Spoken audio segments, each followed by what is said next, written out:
Hey folks, let me know if you can hear and see me and all that good stuff.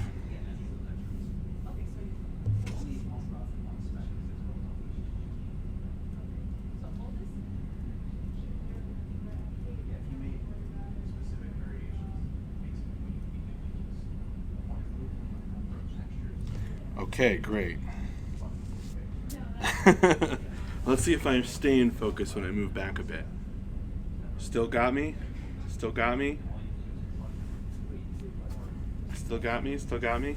It always seems to mess up when I start to relax. All right. So,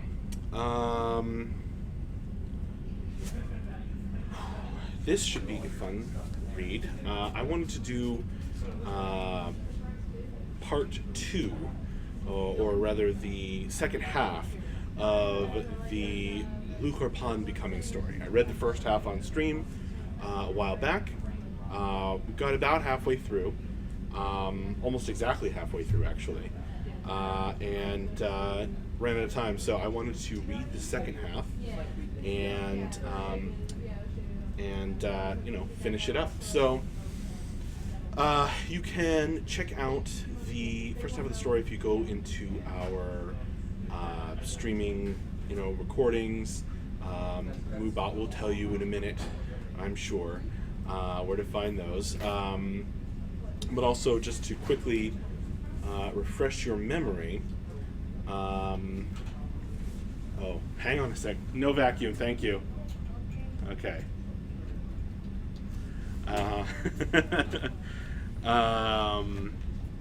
So you can. So yes, to quickly refresh your memory, we had the old man telling the story to the students, or rather, the students reciting the story for the old Luchorpan, and some hilarity related to that. There was a story of Gadai and Anga. And Gadai was a great thief, and Anga was great in her own way. And however, and they were lucky for a long time, but then prejudice turned against them for not getting destroyed by the Veilstorms. So they had to flee into the storm, and perhaps as a result, when they tried to hide in a cave, Anga was transformed into an abomination, a ravening monster, and Gadai was forced to put her out of her misery, much against his will. And basically, we'll be picking up right after that. So, without further ado, well, one more ado.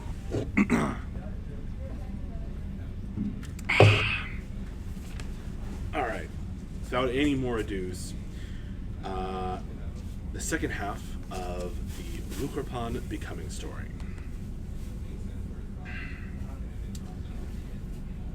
Time passed. The darkness gathered in Gadai's mind, a miasma of rage and hurt. He was unable to think clearly. His sister was gone, taken by the storm and put to rest by his own hand. And without her, he was lost. He could not hurt the storm, and so he blamed the folk he had once helped, who had turned on him, and burnt his house in their fear and confusion. The darkness filled him, and the only way he could make an aperture, an opening for himself to exist in the thick swamp of revenge that infested his mind like an endless swarm of gnats, was to seek vengeance. He could not see the storm's face. He could only desire to see their faces, distraught and destroyed, as they had done to him. He never considered that the storm might have changed Anga no matter what the townsfolk had done.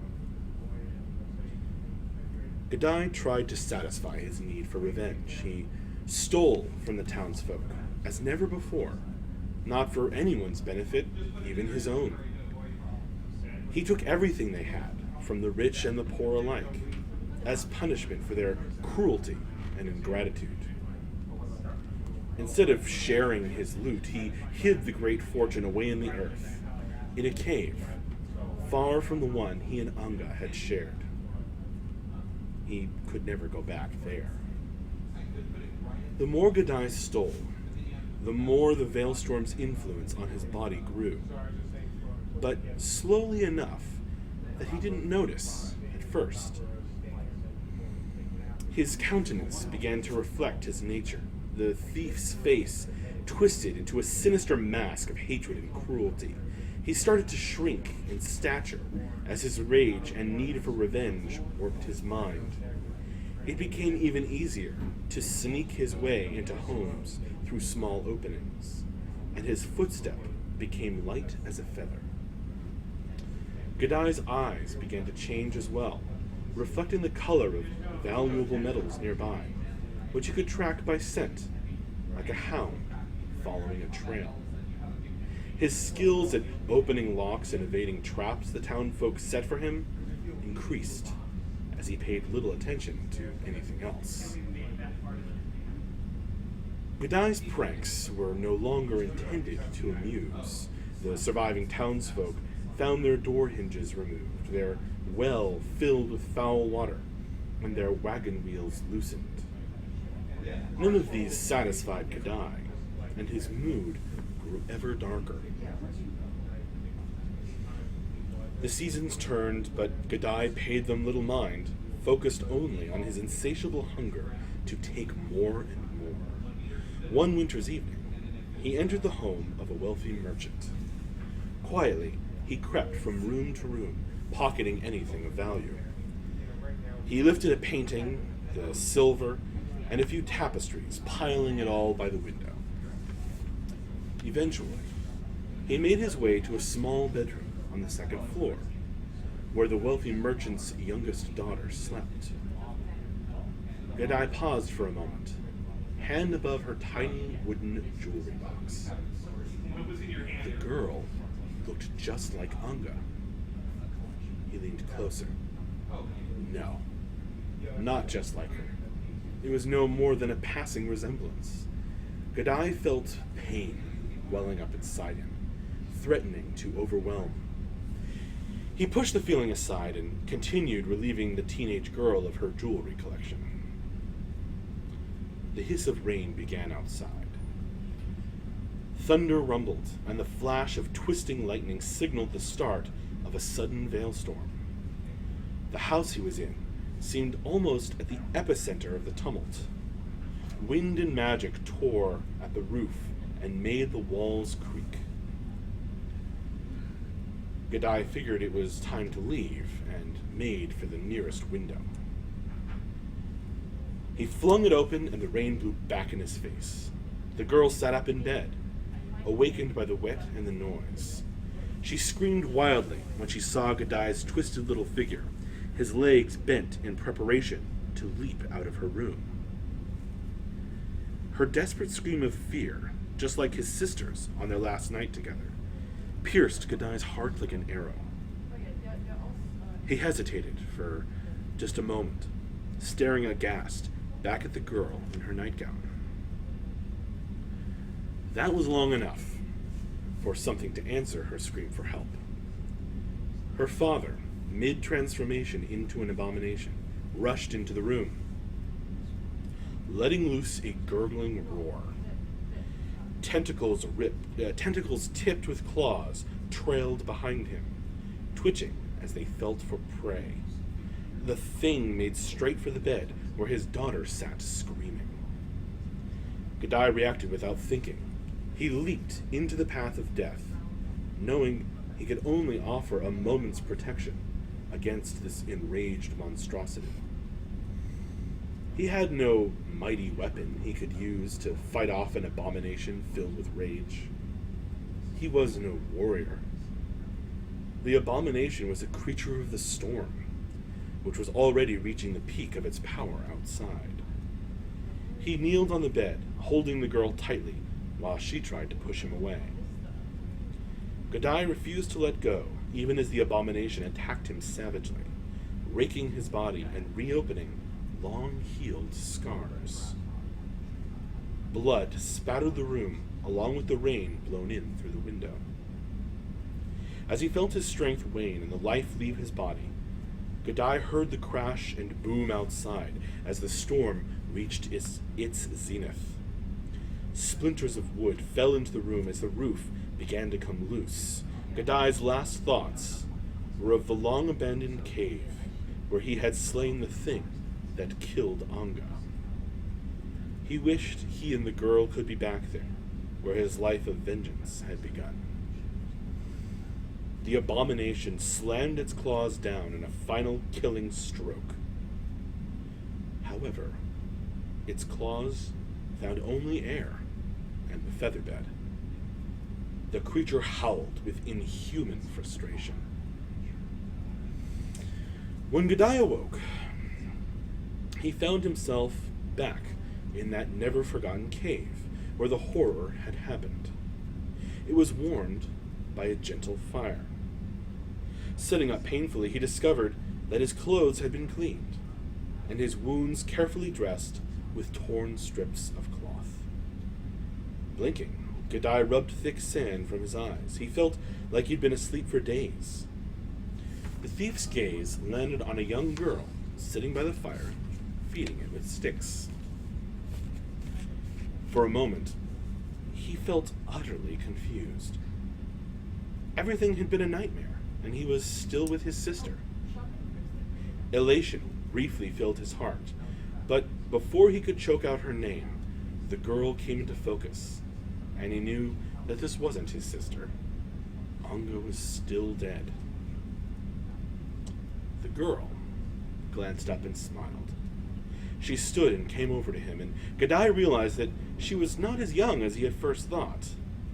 The young woman was merely small of stature, just as he had become these last few years. "Thank you," she said quietly. "Thanks for saving my life, little thief. I am called Angel. What is your name?" Godai merely shook his head. He could not speak to her. She was kind, but he believed she had no right to be. For him, all the kindness in the world had died, along with Anga. Angel put out a hand and gently shook his shoulder, breaking into his self-absorbed thoughts. "Do you understand me? You're a hero, little man." He cleared his throat. I'm called Godai." His name made her laugh. "Ha! I thought it was you.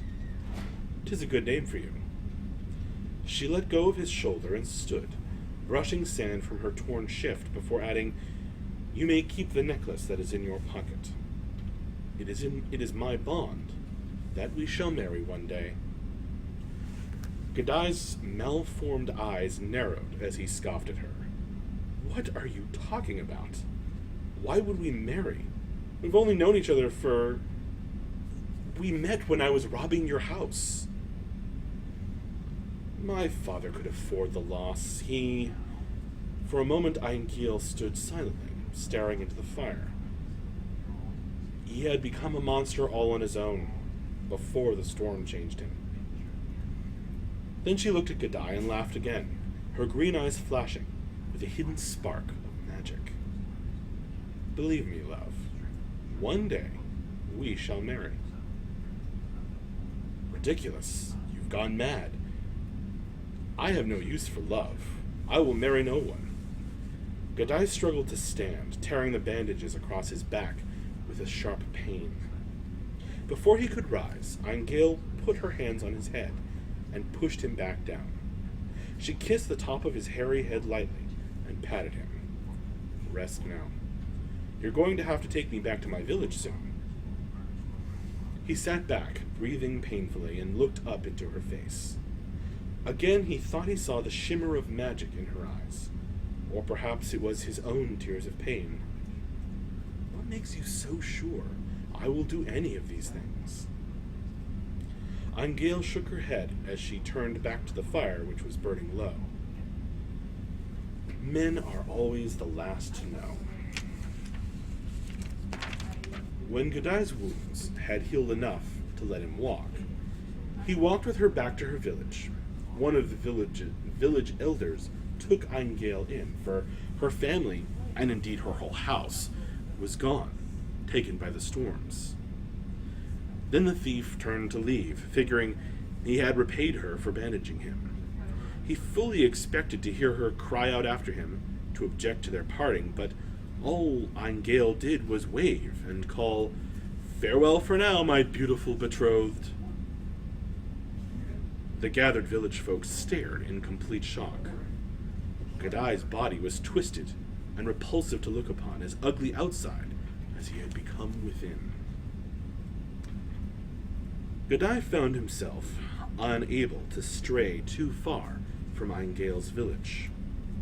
Time and again, he would try to leave, to seek further revenge on the rest of the world, but he found himself instead climbing hills and trees that overlooked the town and watching her from afar. Angale spent little time in mourning and rarely rested, always first in line to help those in need within the village. She was full of kindness, well loved by the village elders that provided her with a simple home, and she was almost always happy. At night, clinging to the shadows thrown by the village torches, Godai would sometimes creep into the settlement and leave food, cloth, and other essentials at Angale's window.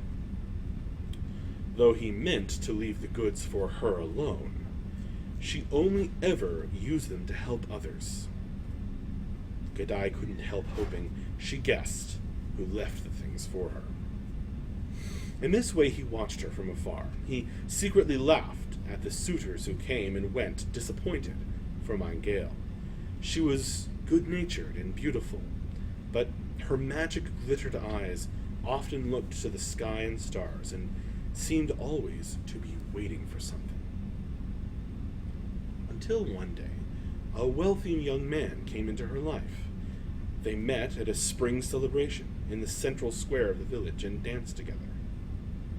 The man swept her off her feet, and her face glowed with laughter as he courted her. Each passing day, Godai's heart broke a little more. He realized how strange, how twisted he had become, hiding his hopes even from himself.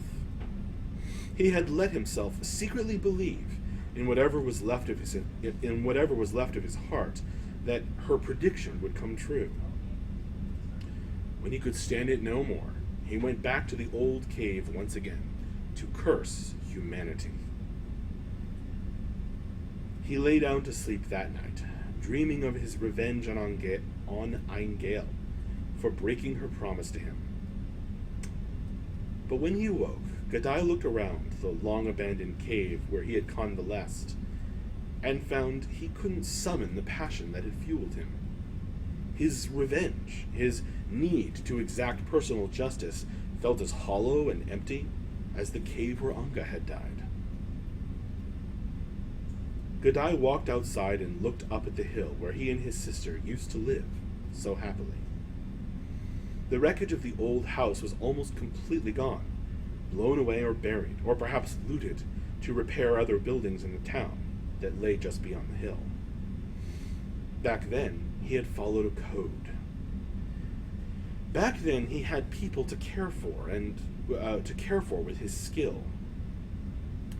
Godai remembered the young man he used to be and swore to become him once more. The thief set out to use his powers for a purpose outside of himself and his rage. He thought he might help the poor and the sick, those in need of a little extra wealth.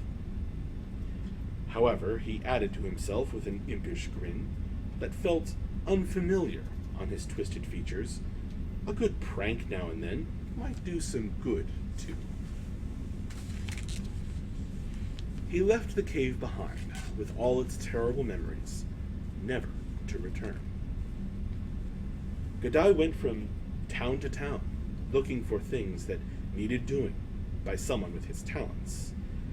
Everywhere in the region that folk were trying to rebuild after the storms, they would find a part of their work done in the night. Everywhere that folk were in dire need, they found food and clean water waiting for them at the door. And everywhere that powerful people were taking advantage of the storm's destruction to satisfy their greed for wealth or power, they found their riches suddenly diminished. Stories spread throughout the region about a kindly, impish rogue, known only as the Thief. As his journey crisscrossed the land, one evening, Gadai found himself tired and nearing sleep under a tree on a hill that overlooked a familiar village. He settled down in the long grass with his back against the trunk, a peaceful smile on his face. He was thinking of his next adventure. A pleasant scent pulled him from his slumber the next morning. Rubbing the sleep from his eyes, Gadai looked up in consternation to find Eingale standing over him. She carried a large knapsack and blanket over her shoulder, and a basket in her other hand, from which the wonderful smells wafted. She looked happy, but slightly annoyed. "I thought you would be here yesterday, Gadai. I had all my things packed up and ready to go." "Oh well, so dinner is breakfast." And she dropped the basket in the grass beside him. Gadai tried to stammer a greeting, but before he could croak out a single syllable, Eingale dropped her pack as well, leaning over to kiss him. "I keep my promises, always and forever," she added sweetly. On that day, Gadai's twice broken heart mended. It was not long before Eingale's promise of marriage was kept, and they traveled together ever afterward. Some of Gadai's powers vanished over time, but Eingale only seemed to grow in power and abilities, though not in stature. Like spring wildflowers, tales sprang up all over the land of the adventures of Gadai and Eingale. "That was well spoken, Clury," said the elder. "Most of ye should leave me now and go practice your skills. All except for you lot, with the lumps on your heads. We shall work on something else. And I promise ye, it will hurt just enough to remind you of your folly." Smirking as he hefted his staff, he added, "Like me wife, I always keep me promises." And that is the end. Just as we are coming to the end of our time slot. So, excellent. I hope you enjoyed. And I hope you heard me all the way through and everything. Sounds good. Yes, Papa Max. We're going to turn on the office cameras for a while, I think about an hour. And you can hang out with us as we continue to work. So don't worry, I'll close down the stream over here and reopen it elsewhere. And see you in just a bit. Thanks for listening. Bye-bye for now.